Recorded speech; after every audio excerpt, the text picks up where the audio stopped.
In this co-op game, are you gonna come out like me? Or like me? This is the review for the board game SkyTeam, the good and bad about it. By the end of this video, you will know if you should be part of this team. We have 6 high altitude questions that we will answer in this video, but before we do that, Giannis, what is this game all about? It's all about landing a plane. This is a cooperative game where we both will have to work in a team and land a plane. It's only for 2 players, for a pilot and a co-pilot, where you decide on which airport you're going to be flying to and landing the plane. You win this game if you land the plane safely. Altitude lowers automatically every round. You have to reach the destination airport and not overshoot it. And not hit any other planes, while also staying in the air Straight, right? Yeah, not crashing. But this is exactly how it is to fly a plane. Each round starts with us rolling 4 dice. You roll them and don't show it to your partner. Without talking, we have to place 1 die each, starting with the pilot. This die that you just placed is the radio action that removes one of the airplanes in our path. And we just beep the horn real loud, like go And out of the way! Yeah. Again, like you normally would. Now this die controls the axis position of your airplane. You just make sure how straight the plane flies. To land, you have to make sure the airplane is straight. If you flip too much during the flight, you also will automatically lose. We also have to fly forward, so we have to place dice to sum up the speed of our engines, the power of our engines, how far we'll go. Because sometimes if we go too fast, we might overshoot the airport and lose the game. Or if we don't beep strong enough and don't get those airplanes out of the way, we might crash into them and also lose the game. It's just like cars. You go like, boop, boop. First you of course blink. If you had any questions up until now, no, Giannis does not have a driving license. And also when you're passing them, you open the window in the airplane, learn to fly! And just close the window. Yes, it's not automatic. You have to. Who said flying a plane's easy, right? And then there are some minor things that only the pilot can do or the co-pilot do that we have to do before we land, otherwise we lose the game. Minor things like opening the wheels. You're a brilliant pilot, Giannis. There's still brakes we didn't talk about, and there's still coffee that we can drink. That is a very important part. Coffee helps you modify your dice. Obviously, you drink coffee and then...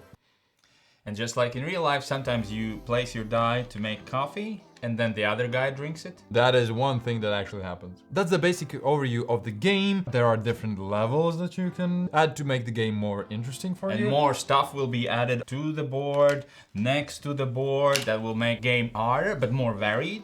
And we're gonna talk about that and a lot more in this video, so we should jump to the first question, which is... Who would you buy this for? 3, 2, 1.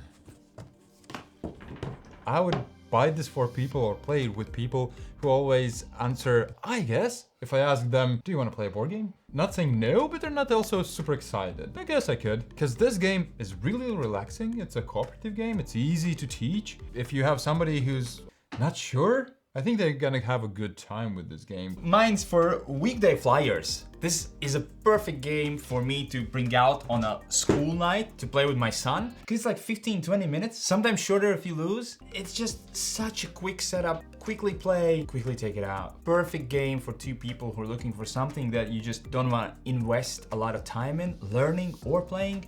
What are the 3 best things about this game?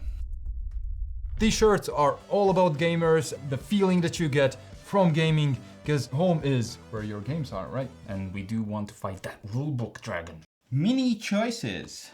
You roll dice, and now you have to place those dice. But what did the other player roll? And we need specific things on specific spaces. Maybe I wait for him to place first. Maybe I make a coffee, and then that gives us both options. There are little small choices. There are not a lot of them, and their dice rolls will influence what you can and can't do. But they are there, and they feel meaningful for such a quick and short co-op game. Simple entity, a one single entity. The rules themselves become the story of how we can land this plane. If I open up the flaps, there's more drag and it's harder for us to move faster. So it all works together. My actions and your actions together make this airplane land, or mostly not land in our case. It's just such a chill experience for me. It's fine if we lose. It's a 10-minute game in that case. We can restart and play the next time. The presentation There's not a lot of like pieces and stuff here, but it all just looks good. The airplane in the middle that controls the axis of the airplane, the dice, shields that have all the player aids, these little things, how you open and close the shuttles and all that presentation. The bare minimum to make it look and feel really, really good. It's practical and it looks good. Levels of difficulty.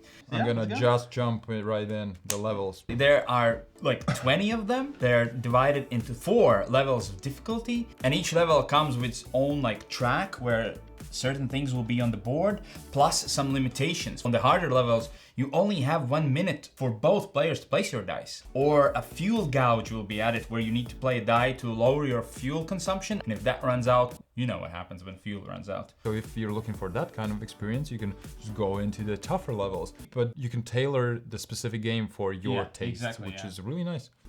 Why would this game not be for you? There are dice, as you can see. What? What you roll is what you can use, and sometimes what you need is not what you can use. So there are ways how you can re-roll the dice, how you can modify them. See, my kid also doesn't... He's like, only 2? This game's not for me. If you need a 1 and you roll the 6, that plus minus 1 is not gonna help you. I haven't had a game where I feel like that's a big issue, because it's quick, and it doesn't happen that often. I usually will find some way how to still use the dice, so it's not a big deal. Yet, there are dice. Next thing is, I've heard that people don't think this game is a chill. Who would have thought? Some people find it stressful. Some people panic while placing a die first because they think they're gonna mess it up, and they might, but that's okay. But a lot of people can't get over it, and that's okay as well. Then it's just not for you if you find it stressful to take that decision. Theme question mark. I think the theme is implemented quite well. Yeah. It's quite fun, yet it's not a airplane like simulator. If you see all of that and maybe hear from us that, oh, it's like landing a plane, there's wheels and flaps. It's not a very in-depth theme. Fun way to look at landing a plane. Last one for me, which is the biggest one, which is the obvious moves. 90% of the time, I just know what I need to do. Like that. 2 of these dice you have to place there. You just have to. If you don't, by the end of the round, you lose the game. And most of the cases, you know what kind of numbers you wish to place there. You see those 2, you just place them. That's it. And then there's others, which also there's not a lot of choices there. A lot of times just this is there, okay, done. The levels help with that, and we really enjoyed, I think the last time we played the super difficult one with the timing. That helps, just in 1 minute, make these obvious choices. Not that obvious, yet I don't feel like there's puzzle here. There isn't. Don't be like Giannis. Don't try hard every game. Don't solve every game. Well, I looked at it and I solved it. I'm not gonna play it anymore. And a lot of people will, I think, feel the same way. Well, let's see. Do you feel like Giannis when you look at the game and go, solve it next? What's the best alternative? Well, I look at it and I can solve it immediately. Why am I doing a Trump impression? I don't know. That's how I sound to you? 3, 2, 1. Clever.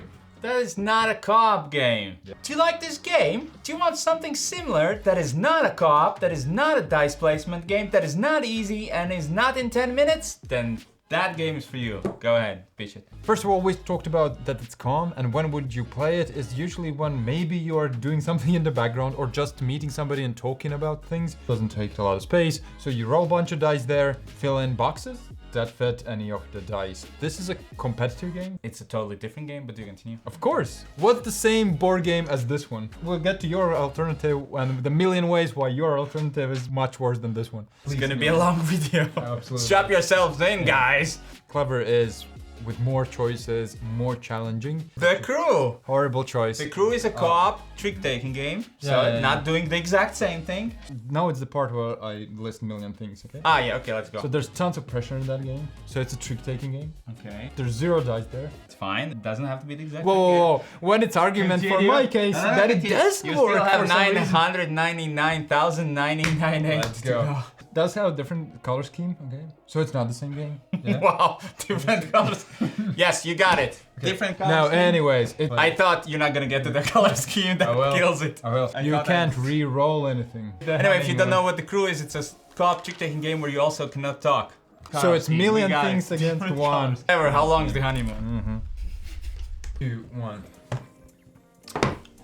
World is a big place. 20 different airports you can fly to, each with its own rules, each with its own limitations. If you just go through them one by one, not even finishing them, that's like 20 games in there. You won't overdo it. It's something that you from time to time pull out of the shelf as a small filler. Plus it's also easy to teach, which means you will play with new people. Honeymoon will be however long you will play board games in general.